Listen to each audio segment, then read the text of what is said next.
Assalamualaikum warahmatullahi wabarakatuh. Waalaikumsalam warahmatullahi wabarakatuh. Selamat siang anak-anak. Selamat siang, Bu. Masih semangat? Masih. Alhamdulillah. Nah, sebelum pelajaran dimulai, di sini perkenalkan nama Ibu Anis Khalifatul Ummah, bisa dipanggil Ibu Anis ya. Ya, Bu. Untuk selanjutnya, apakah anak-anak hadir semua di sini? Hadir, Bu. Hadir semua, Bu. Baiklah, karena hadir semua, Ibu akan mengabsen ya. Ya, Bu. Yang pertama, Mbak Desi Puji Atmajayanti hadir. Hadir, Bu. Ya, oke lah kalau begitu. Selanjutnya yaitu Ibu akan menjelaskan materi mengenai bahaya mengkonsumsi minuman keras, judi, dan pertengkaran. Nah, minggu kemarin kan kita sudah membahas mengenai rukun Islam yang kedua, yaitu apa Mbak Desi? Rukun iman apa, Bu? Rukun Islam. Sholat, Bu. Iya, khususnya sholat berjamaah ya. Nah, sekarang Ibu akan menjelaskan mengenai apa tadi? Bahaya mengkonsumsi minuman keras, judi, dan pertengkaran. Untuk yang pertama yaitu minuman keras.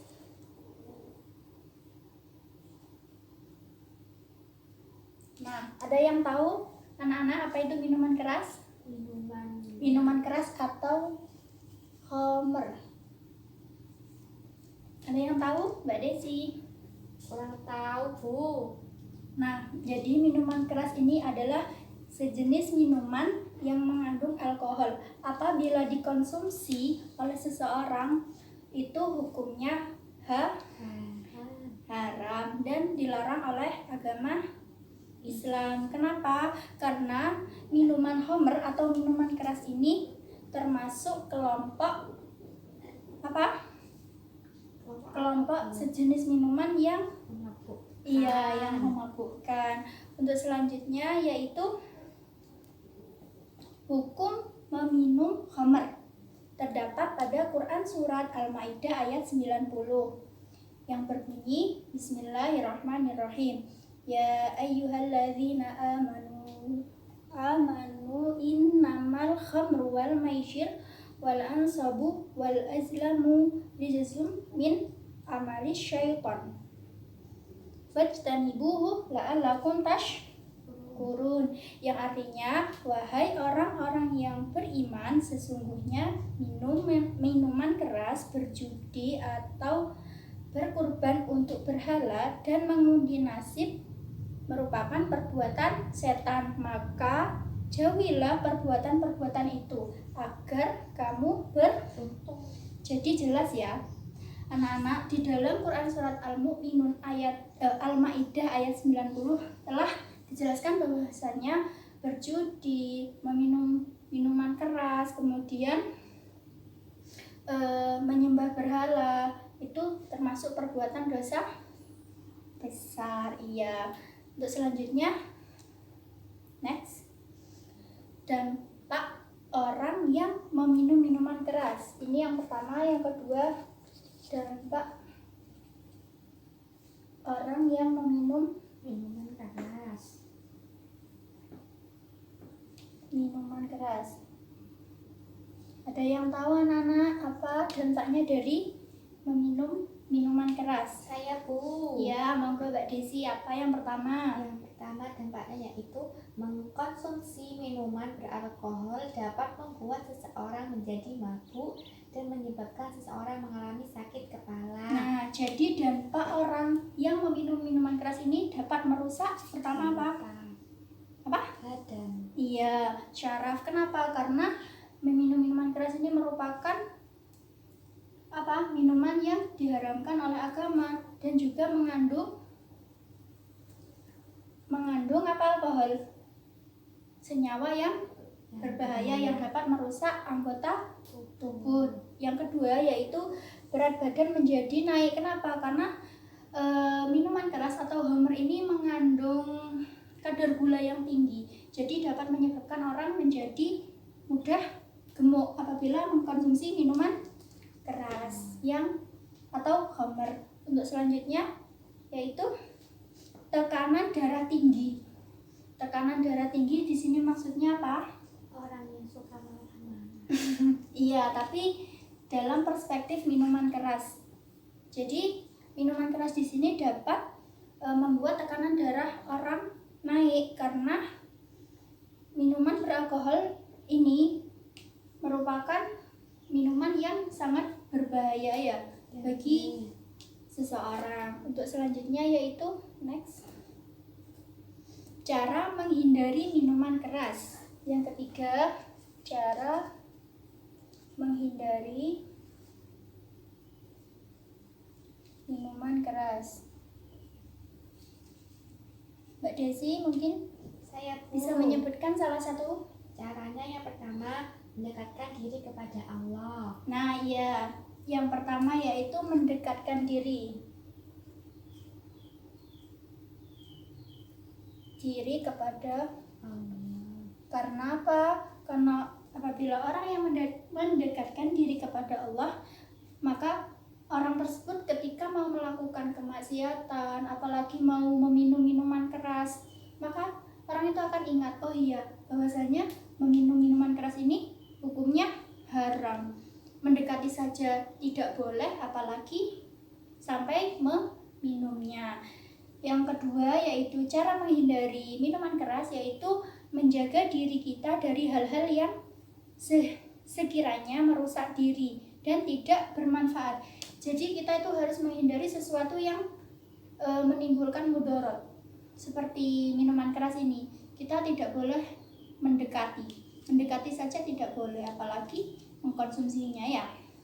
Itu yang ketiga yaitu membedakan mana yang baik dilakukan dan mana yang tidak baik dilakukan. Jadi kita sebagai umat muslim yang baik harus bisa mengetahui ini perbuatan baik yang harus dilakukan bagaimana, terus perbuatan yang tidak baik harus dilakukan bagaimana ya.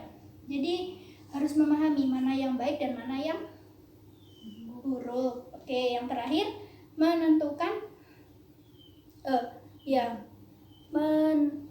menanamkan sifat yang baik dan memberi contoh yang baik kepada anggota maupun di lingkungan sekitar. Jadi salah satu cara menghindari minuman keras ini, kita harus berbuat atau mencontohkan hal-hal yang baik kepada terutama anak-anak yang masih kecil. Karena apa? Karena anak yang masih kecil itu mudah mencontoh orang dewasa dalam berbicara maupun berperilaku. Untuk selanjutnya yaitu mengenai judi. Ada yang tahu apa itu judi? Mbak Desi tidak tahu ya. Jadi judi di sini yaitu mengambil harta orang lain dengan mudah tanpa susah payah atau disebut dengan berjudi. Jadi berjudi di sini tuh kita itu mengambil atau merampas harta orang lain. Kenapa? Karena kan berjudi di sini seseorang itu malas bekerja, maunya itu memiliki hak orang lain, ya kan? Ya. Terus judi atau al-maisir yaitu permainan yang memakai uang. Jadi judi ini bisa menggunakan uang ataupun yang lainnya. Tapi rata-rata judi ini menggunakan apa? Iya, uang. Karena uang ini segala-galanya ya. Kemudian selanjutnya dampak negatif dari berjudi. Apa dampak negatifnya dari melakukan perbuatan judi, anak-anak? Itu Bu, berjudi termasuk perbuatan setan yang dapat merugikan pribadi dan orang lain. Iya, yang pertama itu judi itu dapat merusak apa? Merusak atau merugikan pribadi karena berjudi itu yang menang ataupun yang kalah mereka sama-sama dalam keadaan rugi. Iya, yang kedua yaitu dapat merugikan ekonomi karena ketidakpastian usaha yang mereka lakukan dan dapat menimbulkan permusuhan dan kerugian. Jadi judi ini dapat membuat perekonomian keluarga menjadi buruk. Karena apa? Orang, khususnya laki-laki, suami yang seharusnya bertanggung jawab membelanjakan istri, menjajakan anak, kemudian uangnya dibuat berjudi, terus kalah, akhirnya perekonomian rumah tangganya menjadi gak karuan ya. Iya. Jadi yang ketiga, dapat menyebabkan kelalaian dalam melaksanakan kewajiban. Jadi orang yang berjudi ini dapat melalaikan kewajiban, khususnya sholat. Kenapa? Karena enak-enakan main judi, terus kok menang terus, akhirnya sudah waktunya sholat, nanti aja males, enakan main judi kan gitu. Terus yang terakhir, dapat menghancurkan kestabilan, kerukunan, dan keharmonisan keluarga. Jadi judi ini dapat merusak keharmonisan keluarga. Untuk selanjutnya yaitu hikmah menghindari perjudian. Hikmah menghindari perjudian. Apa anak-anak hikmah dari menghindari perbuatan perjudian? Ada yang tahu? Istiqomah dalam menjalankan tanggung jawab yang diemban dalam kaitannya dengan Allah. Iya, jadi hikmah dari menghindari perjudian itu kita dapat istiqomah di jalan Allah.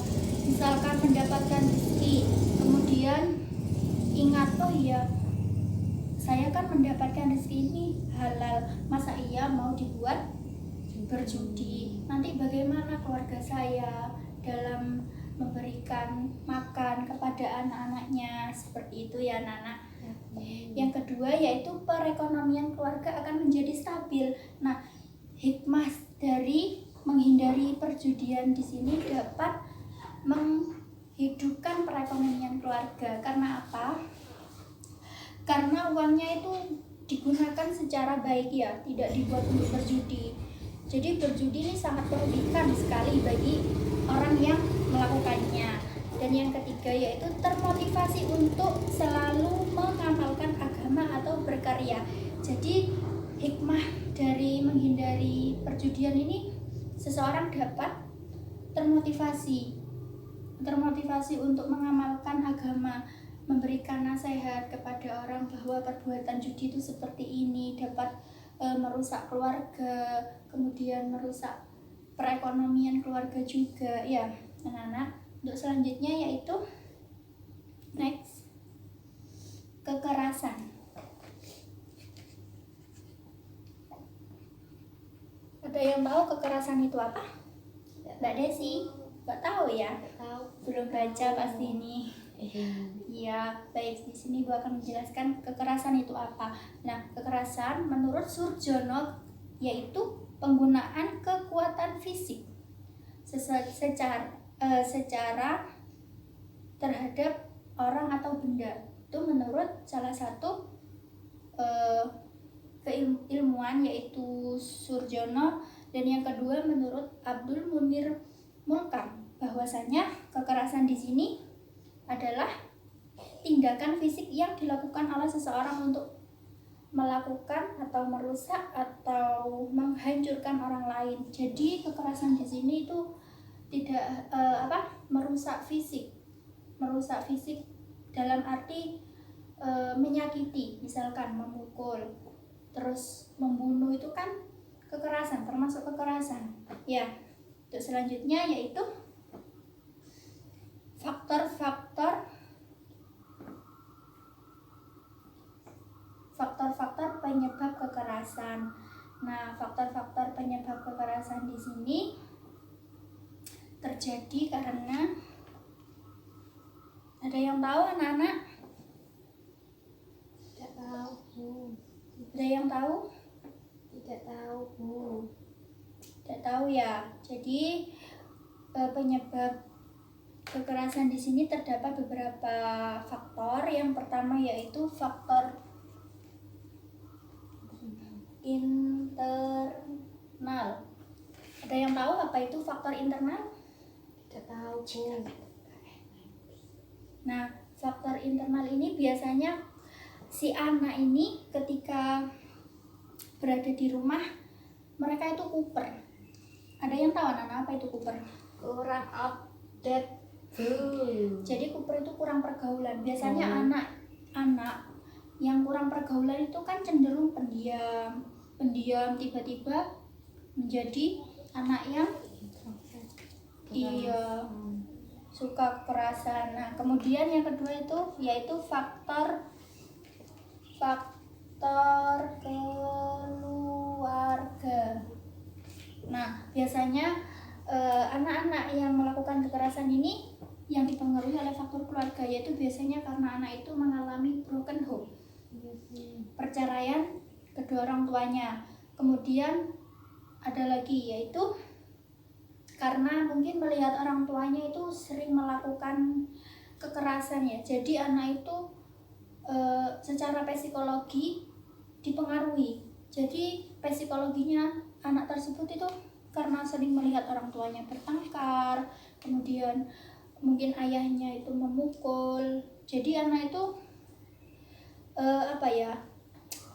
psikologinya itu terpengaruhi gitu. Jadi anak dapat melakukan kekerasan kepada orang lain. Nah, yang ketiga yaitu faktor sekolah. Kenapa faktor sekolah dapat menyebabkan kekerasan? Biasanya kan banyak terjadi tawuran ya antar sekolah yang satu dengan sekolah yang lain. Biasanya faktor sekolah ini biasanya anak itu tertekan untuk berbuat kreatif. Mungkin dapat ancaman dari temannya, biasanya mendapat dibully.